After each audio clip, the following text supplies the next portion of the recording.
네, 이곳에 모여 함께 예배하는 성도들과 또한 인터넷으로 사랑과 은혜가 함께 하시길 주님으로 축원합니다. 오늘 말씀은 이제 여호수아 14장에 나오는 말씀, 내가 오늘 85세 이런 제목을 가지고 피차 은혜를 나누고자 합니다. 출애굽을 했습니다. 애굽 땅을 나와서 40년 동안 광야에서 있다가 이제 모세로부터 터치를 해서 여호수아가 이제 젖과 꿀이 흐르는 약속의 땅 가나안 땅에 들어갔습니다. 첫 번째 여리고성 아이서 공략해서 성공을 했는데 아직 남아 있는 곳이 있었습니다. 그 땅이 이제 난공불락의 아낙 자손이 산다. 이 아낙 자손은 골리앗과 같이 거인들이 사는 아주 힘이 세고 강건한 그런 성읍인데 그 땅은 지금의 헤브론 땅입니다. 그 헤브론 땅이 남아 있는데 이스라엘 사람들이 믿음도 좋고 용기도 있고 그런데 이 헤브론 땅을 점령하기는 참 어렵다는 생각을 가지고 주저하고 있는 그런 상황에 있을 때 갈렙이 여호수아를 만납니다. 그래서 이야기합니다. 과거에 우리의 선배였던 모세라는 장군 아십니까? 기억나죠? 그 모세라는 그 장군이 분명히 그 헤브론 땅까지 우리가 차지할 거라고 얘기했는데 지금 우리가 저 땅을 차지하지 못하고 저기 있습니다. 그러니 저 땅을 차지해야겠는데 내가 하면 안 되겠습니까? 이렇게 그 여호수아가 그 당시에는 이제 지도자니까 이야기를 하니까 이게 진짜 사실 여호수아도 장군입니다. 사실 여호수아는 사실 전쟁에서 정말 전쟁을 잘하는 장군임에도 불구하고 이제 그 헤브론 땅을 남겨두고 있는데 갈렙이 나서서 먼저 이야기를 하는 거죠. 저 땅을 아무래도 공략을 해야 되는데 내가 하면 안 되겠습니까? 라고 얘기를 하는 거예요. 여호수아나 갈렙은 그 당시 이스라엘 백성 중에서 나이가 제일 많은 사람들입니다. 아시죠? 20세 이상은 다 광야에서 세상을 다 떠났습니다. 산술적인 계산을 해도 젖과 꿀이 흐르는 땅은요 대략 한 60살 정도의 나이에 있는 사람이 가장 나이가 많습니다. 그 이상은 다 광야에서 죽었습니다. 그 이상 사는 사람이 두 명이 여호수아와 갈렙입니다. 여기서 이야기하는데 갈렙의 나이가 85세다라는 얘기는요, 그가 40세에 이제 출애굽을 한 거나 마찬가지예요. 살았어요. 왜 살았을까요? 여호수아와 갈렙은 그 가나안 땅을 40일 동안 정탐했을 때 긍정적인 이야기를 해요. 우리 갈 수 있습니다. 하면 됩니다. 이렇게 이야기했던 사람이었고 나머지 10명은 가면 우린 죽습니다. 그들은 기골이 장대하고 아낙 자손, 골리앗과 같은 그런 아주 덩치 큰 성읍이고 우리는 거기에 비하면 메뚜기 같다는 거예요. 그 10명은 사실 정확하게 본 건 사실이에요. 근데 뭘 못 봤냐? 하나님의 역사하심, 그 약속을 못 본 거예요. 우리는 어떤 일을 보면 항상 현상적인 문제에 벽에 부딪혀서 거기서 주춤 물러설 때가 많아요. 그런데 우리 믿음으로 그 장벽을 넘어가야 되는데 여호수아 갈렙은 그 믿음의 눈을 봤기 때문에 하나님께서 이 두 사람은 가나안 땅에 들어갈 것이라고 약속해 주셔서 그 약속대로 두 사람은 살았습니다. 모세도 아론도 광야에서 죽습니다. 근데 내 나이 85세에 저 헤브론 산지를 내가 공격하겠다 이렇게 이야기할 때 본인이 이제 이야기를 하지 않겠습니까? 나 아직까지도 강건하고 내 힘이 그때나 지금이나 같아서 싸움이나 출입에 감당할 수 있다. 저는 이런 생각을 해봤어요. 그건 본인 생각이고 우리가 볼 때는 아닙니다. 그 85세의 나이가 적은 나이가 아닙니다. 그 나이에 그러지 말고요. 지금 젊은 사람들, 힘 있는 사람들 얼마든지 많은데 그 사람을 보내십시오. 근데 젊고 힘 있는 사람은 뭐가 없냐? 믿음이 없어요. 용기가 없어요. 이게 사실 우리의 삶 가운데서 적용되는데 나이는 숫자에 불과한 거예요. 여러분들 명심하십시오. 우리 한번 따라서 하실까요? 나이는 숫자에 불과합니다. 네. 재밌는 그 이야기가 있는데 사실입니다. 미국의 하버드 대학교 심리학 교수 엘렌 레머라는 그 심리학자가 1979년에 한번 실험을 했습니다. 70에서 80대 된 어르신들을 시골 수도원으로 다 이렇게 모아놨습니다. 다는 아니죠. 일부 모아놓고 실험을 했습니다. 어떤 실험을 했냐면 1959년에 그 환경을 거기에 만들었습니다. 수도원을.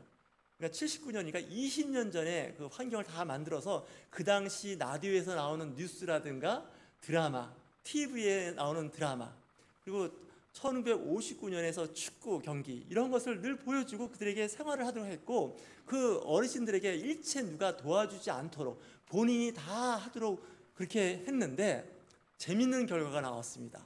한 일주일쯤 지났는데 그들의 걸음걸이가 바뀌고 자세, 태도가 바뀌고 청력이 좋아지고 기억력이 살아나더라는 거예요. 심지어는 키가 늘어나더라는 거예요. 생기를 얻더라는 거 아니겠습니까? 결론, 수명은 사고방식에 따라 달라진다라는 이야기를 하는 거예요. 80 노인들은 누구의 도움 없이는 못 걷던 사람들이었습니다.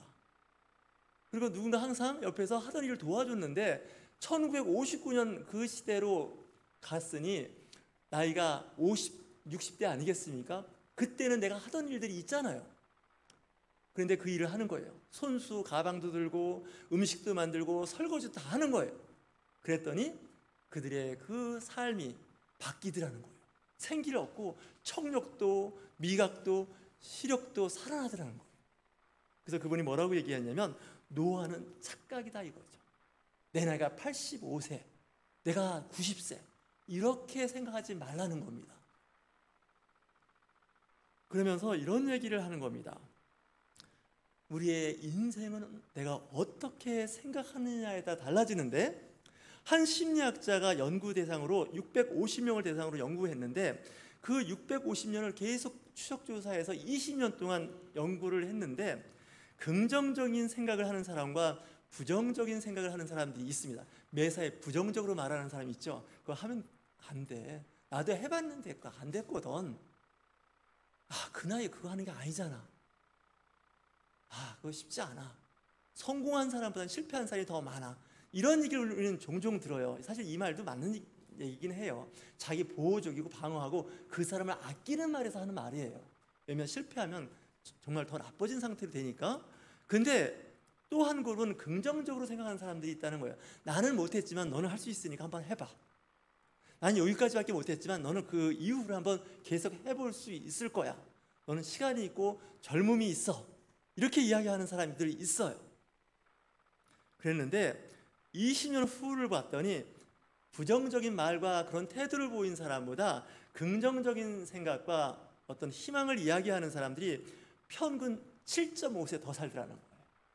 그러니까 내가 살아갈 이유가 있는 거예요. 희망이 있는 사람은 더 건강하게 장수하는데 이만큼 살았으면 됐지 이 나이에 뭘 더해. 이렇게 생각하는 사람도 있어요.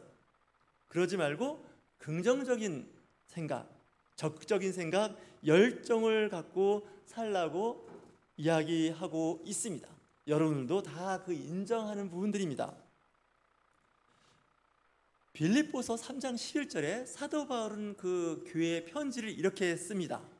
어떻게 해서든지 죽은 자 가운데서 부활에 이르려 하노니 내가 이미 얻었다 함도 아니요 온전히 이루었다 함도 아니라. 이 얘기는 내가 현재 진행형이라는 거예요.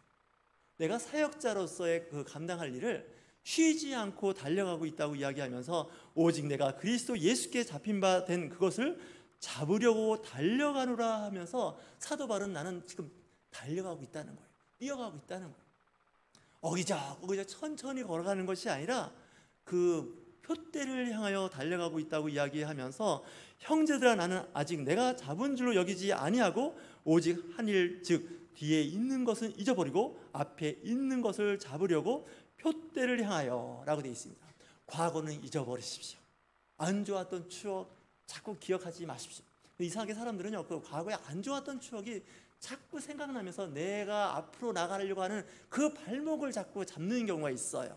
과거에 어떤 사고 났던 거, 불미스러웠던 일들, 이런 것 때문에 자꾸 자신감을 떨어뜨리고 그리고 앞으로 나가려고 할 때 자꾸 방해가 된단 말이에요. 내 발목에 큰 쇠사슬과 큰 쇳덩어리가 달려있는 것 같아요. 달려나갈 수 없잖아요. 그래서 이 쇠사슬을 끊지 않고는 나아갈 수가 없어요. 우리가 무슨 새로운 일을 시작하려면 여러 가지 방해적이고 어려움을 많이 봉착해요. 심지어는 되는 것보다 안 되는 게 더 많아요. 될 것 같았는데 안 된단 말이죠. 그럴 때마다 희망, 앞으로 나가려는 것이 자꾸 좌절돼요. 근데 믿음이 있는 사람, 희망이 있는 사람은요, 그럼에도 불구하고 자꾸 나가려고 노력을 하는 거죠. 그러면서 이렇게 이야기합니다. 표대를 향하여 그리스도 예수 안에서 하나님이 위에서 부르신 부름의 상을 위하여 달려가노라. 빌립보 교회에 쓰는 편지예요. 나 지금 달려가고 있다는 거예요. 이루었다는 것도 아니에요. 이미 성취했다는 게 아니에요. 다만 그 과정 중에 있으니 그 과정 중에서 계속 달려가는 거죠. 마치 우리가 마라톤을 한다 하면 계속 그 목표 고린점을 향해서 달려가는 거예요. 쉬지 않고 달려가는 거예요. 특히 장거리 레이스를 하다 보면 중간중간 걸어가는 사람도 있고 그냥 바닥에 주저앉아 있는 사람도 있고 별별 사람들이 다 있어요. 근데 꾸준히 그 목표를 향해서 달려가는 것이 참 중요한 것 같아요. 학교에서 공부하는 것도 마찬가지예요.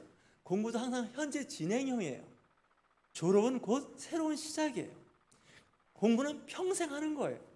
제도권에서 공부를 마치면 그 다음부터는 어디서 공부하나 했더니 교회에서 공부하는 거예요. 일주일에 한 번에 모여서 말씀과 또한 양육과 그 인도하심에 따라 우리가 계속해서 지적 그리고 지혜를 얻어가는 겁니다. 교회니까 꼭 하나님 말씀으로 사는 것 같죠? 아닙니다. 교회에서도 얼마든지 세상적인 이야기 할 수 있고요, 세상과 관련된 일을 할 수도 있어요. 교회를 편협하게 여기 하나님이 계신 곳인가, 하나님의 교회만 있습니까? 그분이 교회에 갇혀 있는 분입니까? 아마 속이 터질 겁니다. 나를 자꾸 교회에 가둬 놓지 마. 나는 이 우주보다도 더 넓고 큰 신이야. 왜냐고요? 우주를 만드셨잖아요. 최소한 이 우주를 만드신 분은요, 이 우주보다 더 크신 분이에요. 물론 우리는 특별히 장소를 정해서 예배실을 정해서 모여서 예배하고 성도 간의 아름다운 교제를 하는 거, 이건 중요해요. 솔로몬도 자기가 성전을 지어놓고 뭐라고 했을까요? 우주보다도 더 크신 하나님, 이 세상 우주 만물보다 더 크신 하나님을 내가 여기서 예배드리고 하나님이 여기 계시다라고 하는 것은 내가 보기에는 이 성전 자체가 그냥 분향단에 지나지 않는다는 거예요. 여러분들 그 제사 지낼 때 그 분향단 아시죠? 향로 그 정도 크기밖에 안 된다는 거잖아요. 굉장히 겸손한 말이죠. 우리의 모임의 장소도 마찬가지예요. 하나님의 영역은 훨씬 크고 넓어서 가도 끝이 없는 거죠. 그래서 많은 사람들이 과연 우주에 끝이 있느냐 없느냐, 우주 천체 물리학자들이 이야기할 때 아직까지도 답이 없습니다. 무한하지 않습니까? 그래서 하나님의 영역은 무한하다라고 볼 수 있습니다. 우리가 신앙생활, 복음을 전파하는 데서도 무한대로 달려가고 있는 현재 진행형으로 있는 것입니다. 아브라함이 그가 하란에 머무르고 있을 때 하나님의 음성을 듣습니다. 창세기 12장 1절에서 4절 말씀을 보면 이런 말씀을 하시죠. 아브라함에게 이렇게 말씀하십니다.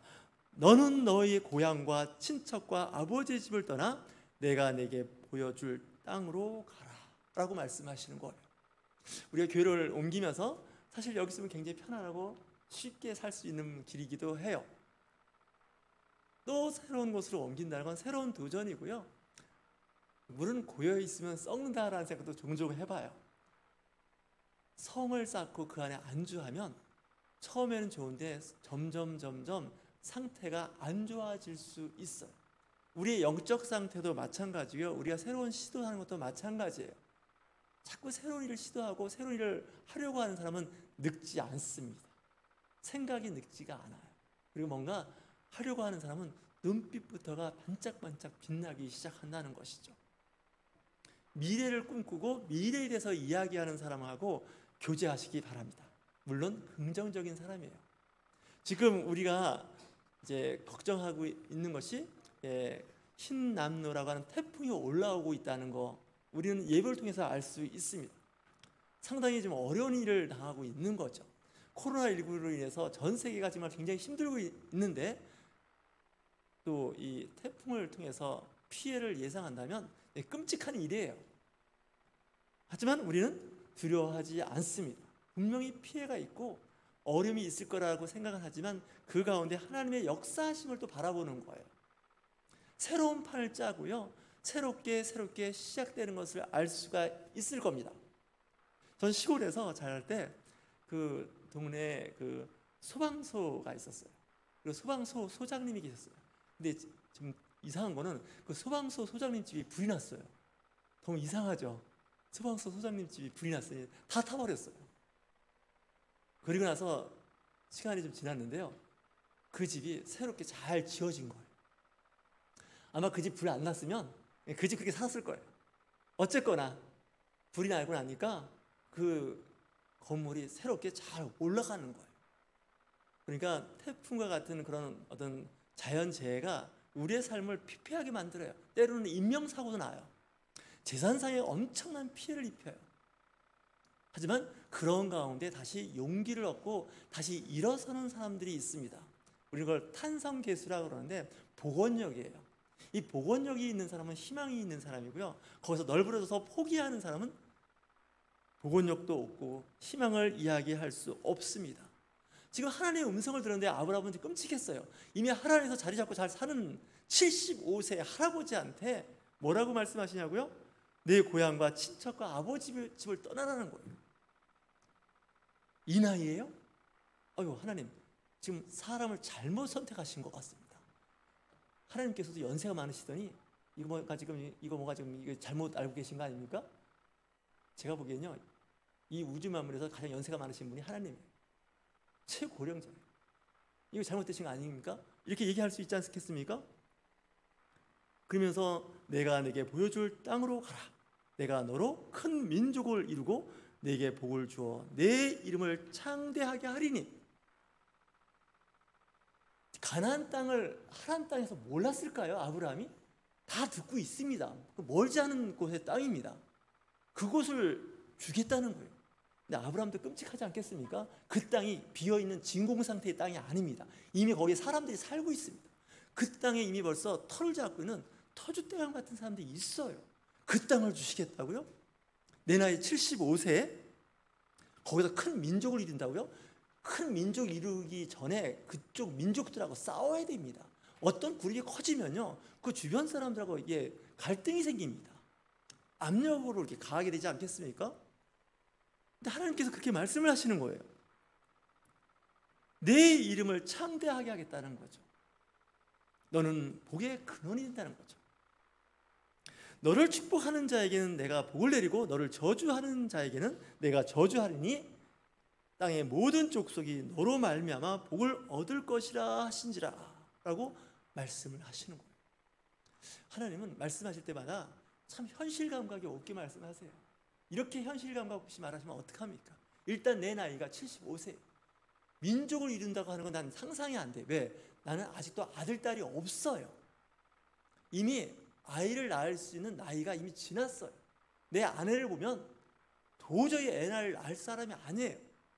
근데 큰 민족을 이룬다고요? 하나님, 농담도 적당히 하셔야 이거 얘기가 되는 겁니다. 이렇게 해버리면요, 이건 안 되는 겁니다.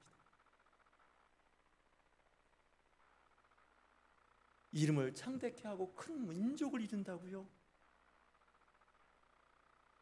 너로 말미암아 모든 민족이 복을 받는다고요? 나 변방의 작은 하나의 족장으로서 사는 거가 외에는 없는데요. 근데 하나님은 그 약속을 성취해 나가고 있다는 겁니다. 지금 갈렙이 가려고 하는 그 헤브론 땅, 그 헤브론 땅이 지금 솔로몬 성전이 지어진 땅입니다. 그 땅이 아브라함이 자기 아들, 그 외아들 이삭을 드리려고 했던 그 땅이 헤브론 땅입니다. 지금 가면 거기 땅에 모스크가 있습니다. 무슬림 모스크가 그 헤브론 땅에 있습니다. 솔로몬 성전이 있던 자리에 있습니다. 그래서 이 헤브론 땅은 지금도 분쟁 지역이면서 이슬람과 유대교와 카톨릭, 이 교가 같이 있는 성지입니다. 근데 하나님 말씀이 성취되지 않습니까? 무슬림들도 자기들도 아브라함의 후손이라고 이야기합니다. 자기도 아브라함의 후손이라고 해요. 무슬림들도, 카톨릭도 그러고 개신교도 그렇고 유대인들도 다 그렇게 이야기를 해요. 하나님 말씀이 다 이렇게 성취돼 가고 있는 거 아니겠습니까? 모든 그 이 세상에 일어나는 그 주요한 일들은 그쪽으로부터 시작되었다고 볼 수가 있습니다. 아브라함은 순종합니다. 가끔 말도 안 되는 그 하나님 말씀에 순종을 해서 4절을 보니 아브라함이 여호와의 말씀을 따라갔고 롯도 그와 함께 갔으며 아브라함이 하란을 떠날 때 75세였더라. 창세기 12장 4절에 나오는 말씀입니다. 롯도 데리고 갔다는 거예요. 롯도 딱 본 거예요. 야, 우리 삼촌이 하는 건 항상 정확해. 저 삼촌을 따라가면 뭐가 될 것 같아 하고 롯을 데리고 갔죠. 따라가는 거죠. 여러분, 따라가는 거요, 강제로 데리고 간다고 해서 따라가지 않습니다. 그 사람의 인격과 인품을 보아하니 우리 삼촌 따라갈 만한 거예요. 또 삼촌도 가는데 혼자 가는 것보다 롯이 좋은 거예요. 물론 나중에 롯과 이 아브라함과 롯은 이제 영역을 달리해서 가지만 어쨌든 롯을 통해서 암몬과 모압 자손이 또 되지 않습니까? 그러니까 하나님은 이 모양 저 모양으로 선하게 이끌어 가십니다. 하나님의 특별한 능력을 뭔지 아십니까? 악한 것을 선한 구조로 바꾸시는 능력이 있다는 거예요. 잘못되고 꼬인 것을 그분은 선하게 풀어나가는 능력을 갖고 계신 분을 믿으시기 바랍니다. 여러분, 힘내십시오. 새로운 세상, 새로운 환경에 두려워하지 마십시오. 하나님은 앞과 뒤와 좌와 우를 다 막혀있다 생각할 때 하늘문을 열어주시고 하늘에서 말씀하시고 하늘에서 많은 천사들을 보내서 그 일을 성취하시고 우리를 선하고 복된 길로 인도하여 주시는 그 하나님을 찬양하시고 그분을 영광을 돌리시는 저와 여러분이 되시길 주의 이름으로 축원합니다.